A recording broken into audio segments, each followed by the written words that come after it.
Okay, let's unpack this. Picture it. A brand new morning in Ahmedabad, barely dawn. Hmm. Things are just starting up. And at the airport, you've got this super modern plane, a Boeing 787 Dreamliner. State of the art. Exactly. Going through final checks, people are boarding for a long-haul flight to London. Just routine. Completely normal operation. Until it wasn't. In just like a horrifying instant, moments after leaving the runway, that routine just completely shatters. Yeah. Welcome to the deep dive. We've looked through all the sources you've provided, news reports, investigation notes, background info, and today we're really diving into the tragic crash of Air India flight AI-171 near Ahmedabad. That was June 12th, 2025. And our aim here, pulling directly from everything you've gathered, is to go a bit deeper than just the headlines. Right. We want to try and understand what actually happened in those critical moments.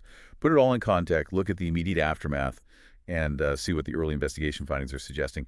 It's about really getting to the heart of this very complex and tragic event. Okay, so let's set the scene with the basic facts, straight from the sources. We have Air India flight AI-171 taking off from Sardar Vallabhbhai International Airport in Ahmedabad, June 12th, 2025. It was headed for London Gatwick, Okay. the aircraft.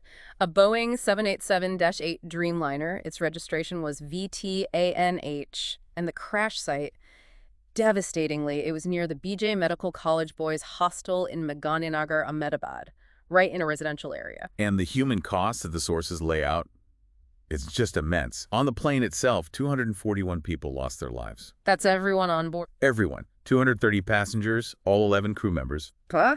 But, and this is chilling, the tragedy didn't stop there. The sources report over 38 people killed on the ground. On the ground. Yeah, many of them were medical students just sleeping in that hostel. It's a truly catastrophic loss, both in the air and on the ground at the same time. It's hard to even process those numbers, yet amidst all that horror, the sources highlight something pretty incredible: one single survivor. Right. Vishwash Kumar Ramesh, a UK citizen. Apparently found walking near the wreckage, seemed dazed, obviously, but the sources say relatively minor injuries, considering everything. It's almost unbelievable, isn't it? Given the Uh-huh. scale of destruction described, it really underscores just how violent and, frankly, random the impact must have been. Yeah. Okay, let's talk about the aircraft itself, because the sources do provide some detail there. It was a Boeing 787-Dreamliner. That's right. And the source is painted as, one of the workhorses of modern long-haul travel. Known for being super fuel efficient, using lots of those advanced composite materials. Exactly.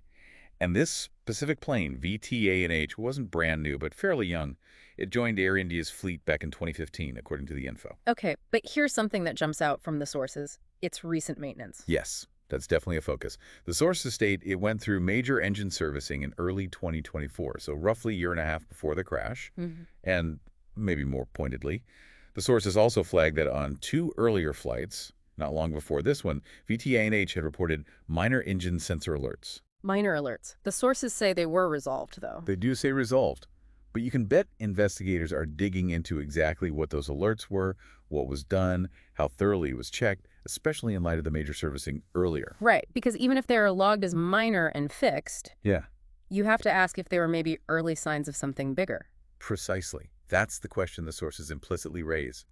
Were they isolated little glitches, or were they maybe weak signals of an underlying issue that wasn't fully understood or addressed? A crucial point for the investigation. Absolutely. But it's also important to note the sources are quite clear. VTANH had no serious prior accidents. This plane didn't have a history of major problems, which in a way makes this sudden catastrophic failure even more baffling based on the initial picture. So, a plane with a clean record, but with this recent engine work and these minor alerts becoming key focus areas. What about the airline? Air India, the sources give some background. They do. Air India's got a long history. Founded way back in 1932 by J.R.D. Tata. Wow, that's history. Yeah. Long period under government control, then back to the Tata Group relatively recently in 2022.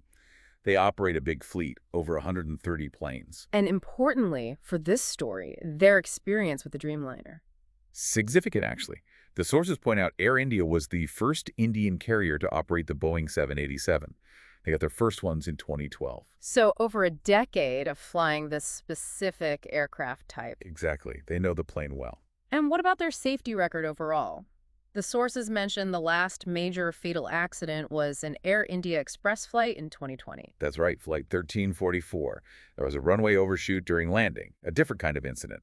The sources do say Air India has had incidents over its long history, like any major carrier. Sure. But crucially, they state no Dreamliner fatalities before this crash. Okay, so this event, AI-171, is a really significant departure for them, specifically concerning their Dreamliner fleet. Absolutely. It's a major event for Air India's modern operations, and it's also, as we'll discuss, a huge event for the Dreamliner program globally because of that previously perfect fatal accident record.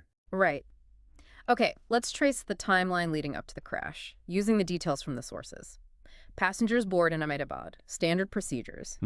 The flight gets clearance for takeoff at 4:43 a.m., India Standard Time. And the weather, the sources are specific here, clear with light winds. So good conditions. Weather doesn't seem to be a factor based on this initial info. No. But then, things go wrong incredibly fast. Sources say around 30 seconds after takeoff, just half a minute. Barely airborne. And the plane starts losing altitude rapidly.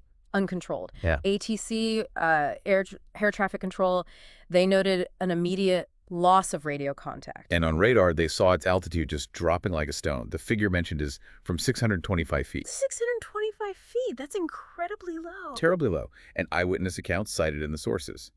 They paint a horrifying picture. People saw the plane seem to wobble momentarily. Like it was struggling. Maybe. And then it just descended sharply, clearly out of control. And that steep descent explains the impact location, right? Directly into the BJ Medical College boys' hostel. Exactly. The force of that impact, plus all the jet fuel and the building materials. Yeah. The sources describe a massive explosion, fire spreading incredibly quickly. Just devastating. The sources also mention the immediate response. Local people, students from nearby buildings. Yeah, rushing towards the fire and wreckage, trying to help, trying to rescue people before the official fire crews could even get there. It speaks volumes about the immediate human reaction, doesn't it? It really does. Incredible bravery in the face of absolute horror. And it was apparently in that chaos that the survivor, Vishwash Kumar Ramesh, was found, just walking near the site. Amazing. So shifting to the investigation, this is obviously crucial. The sources confirm the black boxes were recovered quickly. Yes, thankfully. Both the cockpit voice recorder, the CVR, and the flight data recorder, the FDR, found on June 13th, the day after the crash. And the preliminary data from those recorders, Yeah. what's it pointing towards, according to the sources? The sources state that the early analysis points to suspected dual-engine flameout or fuel starvation. Dual engine flameout, meaning both engines just stopped working. Or lost power dramatically, yes. Yeah? Either because the combustion failed the flameout or potentially because they weren't getting fuel at a critical moment just after takeoff. Both engines at the same time? That seems unlikely, doesn't it? Or points to a common cause? It's highly unusual, which is why it's the focus. It strongly suggests a common factor affecting both engines simultaneously. And based on that suspicion, the sources list the key areas investigators are hitting hard right now. Okay, like what? They're analyzing the engine telemetry, basically. Yep. The performance data the engines were sending out right up until failure. Mm-hmm. They're listening very carefully to the pilot audio on the CVR. Hmm. Was there panic? Any communication about the problem? What were the crew doing? Understanding those last seconds from the cockpit. Exactly. Then there are the maintenance logs. Every detail, especially about that recent engine servicing and those sensor alerts we mentioned. And finally, they're looking at the fuel quality and delivery chain. Was the fuel itself contaminated? Was there an issue getting it from the tanks to the engines? So, multiple technical avenues to explore to figure out why those engines might have failed together? Correct. It's a process of elimination and evidence gathering. Now, beyond the human tragedy, the sources also touch on the financial side. This is going to be huge, right? Immense. The sources estimate the insurance claim could be around $39.4 billion. That translates to roughly $475 million US. Wow. And the sources specifically note this is expected to be India's largest aviation claim ever. That covers the lost aircraft, the airline's liability to passengers under international agreements like the Montreal Convention, and potentially damages on the ground, too. A staggering figure. And the regulatory response. The sources mention India's aviation authority, the DGCA, acted immediately. They did. Didn't wait for the full investigation. The DGCA ordered immediate checks on all Air India Dreamliners, their entire 787 fleet. A precautionary measure. Yes, and they also launched an emergency audit of Air India engineering practices. That shows the regulator reacting systemically to the possibility of a maintenance or technical issue being involved, based on those very early indicators, putting the airline's procedures under the microscope right away. Which brings us back, unfortunately, to the human cost on the ground. Those terrible details. Over 38 fatalities, mostly students. Yes, and the sources mentioned the grim task facing authorities. Because the impact and fire were so severe, DNA identification was needed for over 120 charred victims, both from the plane and the hostel. It's just awful. It is. The sources gave an update around June 17, saying 83 bodies had been handed over and 125 DNA matches were complete, but the process was still very much ongoing for many victims. It just highlights the sheer scale of the identification challenge. Yeah. Now, you mentioned earlier this has global significance. Why is that, according to the sources? Because this is, quite starkly, the first ever fatal crash involving a Boeing 787 Dreamliner. The very first one. Correct. Since it entered service, the Dreamliner had, as the sources put it, a flawless safety record in terms of fatal accidents. This crash breaks that record. So it puts the aircraft itself under intense scrutiny worldwide. Absolutely, and that's why the investigation is so international. India's AAIIB is leading, naturally, but the sources confirm they're getting help from the UK's AAIB. Because the flight was headed to London. Right. And also from Boeing, the manufacturer, and crucially the US NTSB, because Boeing is a US company. That kind of collaboration underscores how seriously the global aviation community takes this. And the potential fallout. The sources suggest this could lead to actual changes in safety protocols. Yes, they do. The thinking outlined is that if the investigation confirms, say, an engine failure mechanism specific to this phase of flight, it could reshape global protocols. How so? Well, maybe new standards for early climb engine monitoring, or possibly tougher aircraft certification audits for related systems. The idea is that lessons learned from AI-171 might lead to industry-wide changes to prevent anything similar happening again. This single crash could have ripple effects on safety standards globally. Okay.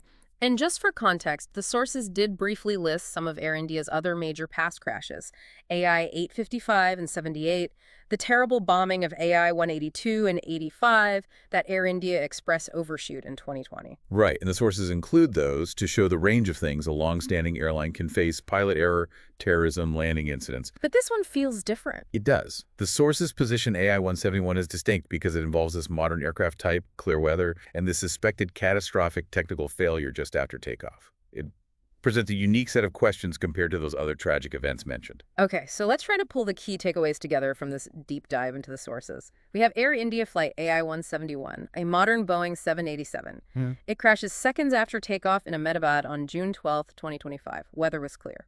The initial investigation, heavily leaning on the black box data, points towards a suspected dual-engine failure, flameout, or fuel starvation as the immediate cause. The impact was horrific.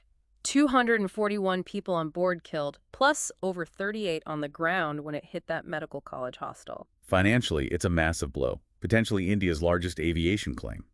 And globally, it's a landmark event, the first fatal crash for the 787 Dreamliner. Which means a major international investigation is underway, one that the sources suggest could lead to real changes in aviation safety standards, especially around takeoff and engine monitoring. Exactly. This deep dive, drawing right from the material you provided, helps us see past the initial shock and understand the investigation's focus, the true scale of the tragedy, and why it matters so much internationally. And the sources say the final report, that's still some ways off. Yeah, the expectation mentioned is late 2025. So we're looking at several more months at least before we get the definitive answers on the full sequence of events and the ultimate root cause. Right.